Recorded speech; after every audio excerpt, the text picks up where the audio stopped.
What if I told you that perhaps you are frustrated with God because of promises He never made? That may sound too strong at first, but think honestly. How many times did you believe that following Jesus would mean less pain, fewer losses, fewer conflicts? How often did you expect faith to work like a shield against unexpected suffering? Many people draw near to God expecting constant comfort, quick answers, and easy paths. They expect obedience to bring recognition, prayer to bring immediate solutions, faith to eliminate fear. But when we open the Gospels carefully, we encounter something unsettling. Jesus never promised that. He never promised the absence of affliction. He never guaranteed social acceptance. He never said the road would be comfortable. On the contrary, He spoke of the cross, of self-denial, of persecution, and of faithfulness to the very end. So why do we create expectations that were never born from His words? Perhaps the greatest crisis of modern faith is not the absence of God, but an excess of illusions about Him. Perhaps the pain we feel does not come from divine silence, but from promises we imagined we heard. Today, we need to face this truth honestly, not to lose faith, but to purify it. Because understanding what Jesus never promised is the first step toward discovering what He truly offered. We live in a generation that has learned to associate faith with visible success. Without realizing it, we were taught that if God is with us, everything should flow smoothly. Doors should open easily. Relationships should thrive without crisis. Obedience should produce quick results. We created a silent equation. Faithfulness equals immediate reward. But this mindset was not born from Scripture. It was born from our need for control. We want to follow Jesus, but we still want guarantees. We want to surrender our lives to God, but with invisible clauses. Lord, I trust You as long as it doesn't hurt too much, as long as I don't lose too much, as long as the road isn't too hard. And when life confronts us with loss, illness, rejection, or prolonged silence, the question rises, God, didn't You promise to take care of me? The problem is that we confuse care with comfort. This modern expectation turns faith into a contract of benefits, when in truth it has always been a call to relationship. We do not follow Jesus because He makes the road easier. We follow Him because He is the road. And that difference changes everything. When we look closely at the words of Jesus, we notice something striking. He never tried to soften His message to attract followers. He never reduced the cost of discipleship to make it more acceptable. On the contrary, He was completely clear. Jesus spoke about denying oneself. He spoke about taking up the cross. He said that in this world we would have trouble. He said we would be hated because of His name. He warned that the road would be narrow and that not everyone would be willing to walk it. This is not religious marketing. It is truth. He did not promise applause. He did not promise popularity. He did not promise a life without pain. He promised faithfulness to the end. He promised that whoever loses their life for His sake will find it. He promised a narrow gate. He promised that faith would require surrender. The honesty of Jesus is unsettling because it dismantles our illusions. He never sold a comfortable version of the gospel. He never hid the weight of the cross. And perhaps it is precisely this honesty that invites us into a more mature faith, a faith not born from unrealistic expectations, but from a conscious decision to follow, even when the road is hard. Spiritual crisis does not begin when we experience pain. It begins when pain reveals that our faith was built on false expectations. Many people do not walk away from God because of suffering itself, but because they believed suffering should not exist in their lives. When illness comes, when prayer is not answered in the expected time, when the miracle does not happen as we imagined, something inside us breaks, not because God failed, but because the image we created of Him does not match reality. Fragile faith depends on results. It needs to see in order to continue. It needs to feel in order to believe. It needs constant signs to keep from collapsing. But when the heavens seem silent, that faith enters into crisis. And then dangerous thoughts emerge. God has abandoned me. My faith didn't work. Maybe none of this is real.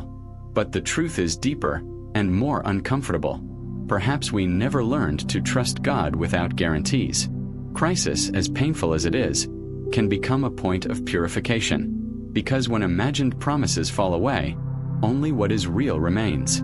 And it is in that moment that faith stops being childish and begins to mature. There is a quiet but decisive difference between comfort and presence. Comfort is the absence of pain. It is when everything is under control, when circumstances cooperate, when nothing threatens our stability. Presence, however, is something deeper.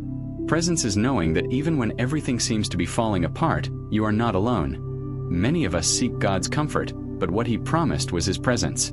He never said there would be no storms. He said He would be in the boat. He never guaranteed that the furnace would not be heated, but He promised to be inside it. He never promised to remove every battle, but He assured us that He would walk with us through them. When we understand this, faith stops depending on favorable circumstances and begins to rest in the constant companionship of God. And sometimes His presence in the middle of pain is worth more than any immediate relief. Following Jesus was never about choosing the easiest path. It has always been about choosing the true one. The narrow road is not popular. It requires daily surrender, quiet choices, and faithfulness when no one is watching. It requires saying no to the ego, to disordered desires, and to shortcuts that seem attractive in the moment. Many times, we want God's will only if it aligns with our own. But spiritual maturity begins when we are able to pray sincerely, "Your will be done," even when it confronts my plans. The narrow path is not comfortable, but it is safe. It is not wide, but it is deep. It is not easy, but it transforms. And it is on this path that we learn something essential. Following Jesus is not about avoiding difficulties. It is about remaining faithful in spite of them. There comes a moment in the Christian journey when faith must change its foundation. In the beginning, many of us believe because of what God does. Quick answers, open doors, visible blessings. Our confidence grows when we see results. But there comes a season when results decrease and silence increases. That is when childish faith is tested. Immature faith depends on signs. Mature faith remains even when signs disappear. It is not sustained by what God gives, but by who God is. Spiritual maturity is born when we understand that God is still good even when circumstances are not, that He is still faithful even when we do not understand His ways, that He is still present even when we feel nothing. This shift changes everything. Prayer stops being only a request and becomes communion. Obedience stops being a transaction and becomes trust. And faith no longer rises and falls with circumstances. It becomes firm because it is now anchored in the unchanging identity of God, not in the fluctuations of life. After removing illusions, after letting go of the promises Jesus never made, something simple and powerful remains. He promised to be with us. He did not promise the absence of pain, but His presence in pain. He did not promise immediate answers, but constant companionship. He did not promise a path without a cross, but He promised to walk with us to the end. "I will be with you always." This is not an emotional promise.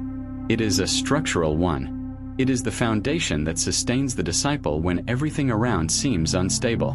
When prayer is not answered as we expected, He is there. When the door closes, He is there. When faith is tested, He is there. God's presence does not depend on our perception. It depends on His faithfulness. And perhaps this is what completely transforms our journey. Understanding that we do not follow Jesus because of what we might receive, but because we will never be alone. In the end, the greatest promise is not a change of scenery. It is eternal companionship. And that is enough to carry us through any season. Perhaps today you realize that at some point you believed in promises Jesus never made. Perhaps you expected ease where He spoke of the cross. Perhaps you sought comfort where He offered presence. And it is okay to recognize that. Faith does not weaken when confronted with truth. It matures. God is not offended when we adjust our understanding. On the contrary, He calls us into a deeper, cleaner, more real trust. Today, the question is not, "Why didn't God do what I expected?" The question is, am I willing to trust what He actually promised? If this message spoke to you, write in the comments.